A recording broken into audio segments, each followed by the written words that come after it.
கலையாத கல்வியும் குறையாத வயதும் ஓர்க்கவடு பாராத நட்பும். கலையாத கல்வியும் குறையாத வயதும் ஓர்க்கவடு பாராத நட்பும்.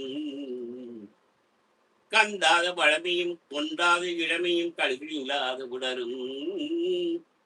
சரியாத மனமும் அன்பகலாத மனைவியும் தவறாத சந்தானமும் தாளாத கீச்சியும் மாறாத வார்த்தையும் தடைகள் மாறாத கொடையும் தொலையாத நியமும் கோணாத கோளும் துன்பம் இல்லாத வாழ்வும் செய்யனின் பாதத்தில் அன்பும் வீட்டில் கண்டரோடு கூட்டு கண்டாய் அலையாதி அறிக்கையது மாயனும் தங்கையே ஆதி களவூரின் வாழ்வே அமுதீஸ்வரர் பாக அகலாது சிவானி அருள்வாயே அபிராமியே அருள்வாயே அபிராமியே.